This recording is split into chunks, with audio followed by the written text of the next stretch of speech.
ये सूचना प्रसारित की गई कि जो अपील जारी की गई है उस अपील का फोटो डालते हुए ये सूचना प्रसारित की गई कि ये अपील पे हम लोगों के सिग्नेचर नहीं है और ये सिग्नेचर फर्जी है।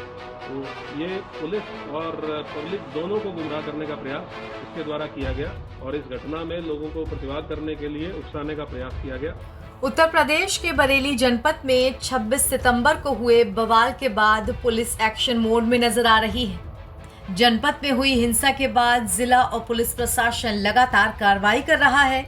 इस कड़ी में अब तक 55 लोगों को गिरफ्तार किया जा चुका है और मौलाना तौकीर रजा के साथ ही उसका करीबी माने जाने वाला डॉक्टर नफीस भी पुलिस के हत्थे चढ़ चुका है। अब पुलिस ने उस दिन के पूरे वाक्य को सिलसिलेवार तरीके से बताया कि हिंसा की प्लानिंग किस तरह से की गई और कैसे आरोपियों ने बड़े शातिर तरीके से पुलिस और बुलाई गई भीड़ दोनों को ही धोखे में रखा। थाना कोतवाली अंतर्गत घटित घटना में पुलिस के द्वारा 10 एफआईआर दर्ज की गई थी, जिसमें पुलिस टीमों के द्वारा लगातार सीसीटीवी फुटेज के माध्यम से अभियुक्तों का आइडेंटिफिकेशन और उनकी गिरफ्तारी के लिए दबिश देकर गिरफ्तारियां सुनिश्चित की गई हैं। इस क्रम में आज कुल 28 अभियुक्त गिरफ्तार किए गए हैं, जिसमें थाना क्षेत्र कोतवाली की पुलिस टीम के द्वारा 13 अभियुक्तों को गिरफ्तार किया गया है। थाना बरादरी की टीम के द्वारा 15 अभियुक्तों को गिरफ्तार किया गया है। जो थाना कोतवाली के द्वारा 13 अभियुक्त गिरफ्तार किए गए हैं उनके नाम मैं पढ़ देता हूं। मुस्तकीम पुत्र तस्लीम, जफरुद्दीन पुत्र निशामुद्दीन, मोहम्मद इमरोज, मुसारिफ शेख, शमशेर रजा, मोहम्मद उवैस, राहिल, मोहम्मद साजिद, समीर, मोहम्मद जिशान, फैसल, तौहीद खान, फरमान और नदीम खान। इसके साथ साथ थाना बारादरी टीम के द्वारा 15 अभियुक्तों को गिरफ्तार किया गया है, जिनके नाम है उम्मेद, मुस्तकीम, अरबाज, कलीम, मोबिन, नाजिम रजा खान, मोहसिन, शाकिब, रफीक, जैनुल, तौहीन, फैसल, मोबीन, अरशद और सुभान। इसमें सबसे प्रमुख गिरफ्तारी जो इस पूरी घटना के प्रमुख साजिशकर्ताओं और घटना को कारित करने वाले लोगों में से एक है नदीम खां पुत्र केसर अली, निवासी बिहारीपुर, करोलान, थाना कोतवाली। इसको पुलिस के द्वारा गिरफ्तार किया गया है। इसके पास से पुलिस ने उस घटना में पुलिस की पेट्रोलिंग यूनिट से छीना गया एक हैंडसेट मोटरोला कंपनी का बरामद किया है, जो इसने घटना के दौरान पुलिस की टीम से छीना था, वो इसके पास से बरामद हुआ है। एक अन्य अभियुक्त जफरुद्दीन को गिरफ्तार किया गया है। इसके पास से एक अवैध असला भी बरामद किया गया है, जो संभवतः घटना के टाइम जो फायरिंग की घटना की गई है उसमें ये अभियुक्त शामिल था। इसके पास से वो बरामद किया गया है। इन सभी अभियुक्तों से पूछताछ की गई। इन्होंने अपनी घटना में शामिल होने को स्वीकार करते हुए ये बताया है कि पहली रात से ही व्हाट्सएप के माध्यम से मैसेजिंग इनको स्टार्ट हुई थी कि जो एक अपील जारी की गई थी कि आपको मौके पे नहीं आना है। इस्लामिया ग्राउंड इंटर कॉलेज की कोई परमिशन प्रशासन के द्वारा नहीं दी गई है। इस्लामिया कॉलेज जो है उसके द्वारा भी परमिशन इसकी नहीं दी गई थी। उसके बावजूद रात के समय देर रात में इनको मैसेजिंग की गई कि वहाँ पर इकट्ठा होना है।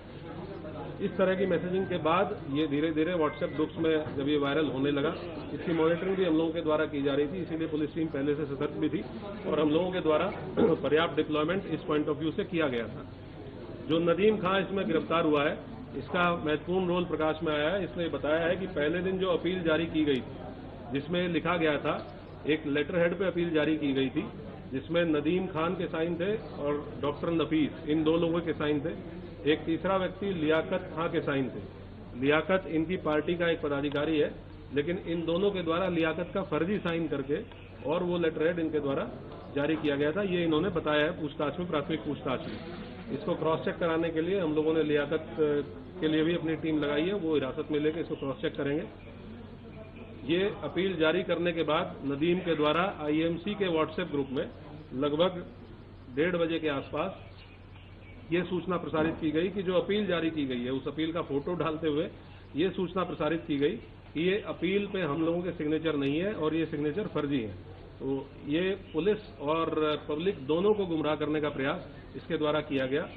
हमारी जो मीडिया सेल थी, साइबर सेल थी, इनके पास ये तत्काल सूचना आ चुकी थी रात के टाइम ही, और हम लोगों ने उसी टाइम इस पर काम करना शुरू कर दिया था कि जिस व्यक्ति ने साइन करके अपील 2-2.5 घंटे पहले जारी की है, मीडिया हाउसेज को भेजी है, प्रिंट मीडिया को भेजी है, वही व्यक्ति अपना जो इन हाउस व्हाट्सएप ग्रुप है संगठन का, उस ग्रुप पे अपने मोबाइल नंबर से ये लिख रहा है कि ये अपील फर्जी है और इस पे हम लोगों के सिग्नेचर नहीं है।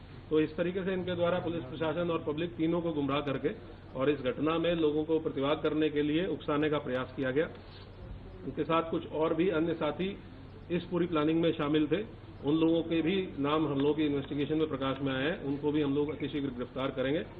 इसके साथ साथ और भी जितने अभियुक्त हैं, इसमें दो तरह के बेसिकली अभियुक्त हैं जिन पे हम लोग काम कर रहे हैं। एक ऐसे लोग जो पर्दे के पीछे रह के इस साजिश को अंजाम देने में लगे हुए थे और जिनके द्वारा ये साजिश रची जा रही थी, और ऐसे लोग जो मौके पे आके जिनके द्वारा पुलिस के साथ, प्रशासन के साथ नियम कानून को तोड़ा गया, पथराव किया गया। इन सभी की गिरफ्तारी हम लोग लगातार कर भी रहे हैं और आगे भी गिरफ्तारी सुनिश्चित करेंगे। गिरफ्तार हुआ था और जब नदीम को गिरफ्तार किया गया, उसने क्या बताया, वो क्यों भागा हुआ था, कहाँ भागा हुआ था? नदीम को छीनने के पीछे मकसद क्या था? हैंडसेट छीनने के पीछे एक ही मकसद होता है। जब भी इस तरह की घटनाओं में हैंडसेट छीना जाता है तो वो ये आदमी ये देखना चाहता है कि पुलिस क्या बातचीत कर रही है, क्योंकि वो हम लोगों का एक ऐसा चैनल है जिसपे हम लोग फोर्स को कहाँ पे भेजना है, किस तरीके से भेजना है, इस तरह की चीजें या कोई घटना अगर होती है उसका भी प्रसारण वायरलेस सेट पे किया जाता है। तो संभवतः यही एक मकसद रहा होगा कि इसके द्वारा। और दूसरा ये भी है कि अगर पुलिस के जो हमारा पेट्रोलिंग यूनिट है उसके पास से हैंडसेट चला जाएगा तो वो पेट्रोलिंग यूनिट फिर कम्युनिकेट नहीं कर पाएगी कंट्रोल रूम के साथ, तो जिससे कि पुलिस का जो अलग अलग पेट्रोलिंग पार्टीज हैं उनको अलग अलग किया जा सके। इसके पीछे संभवतः यही एक मकसद रहा होगा।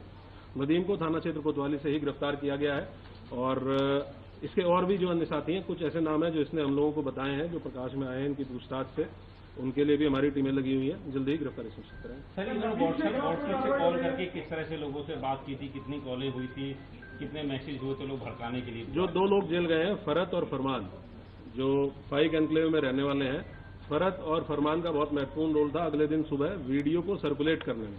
जो सुबह 10 बजे एक वीडियो सर्कुलेट की गई कि किसी भी प्रकार का कोई कार्यक्रम वापस नहीं किया गया है और पूर्व निर्धारित तरीके से कार्यक्रम होगा, इस वीडियो को बनाने में और उसको सर्कुलेट करने में और लोगों को फोन कर करके व्हाट्सएप के माध्यम से ये अवगत कराने में कि भाई आपको इकट्ठा होना है। इसमें जो फरत नाम का व्यक्ति है जो जेल गया है, फाइक एनक्लेव का रहने वाला, और उसका लड़का फरमान, इन दोनों लोगों की बहुत महत्वपूर्ण भूमिका थी। ये ऑलरेडी जेल जा चुके हैं।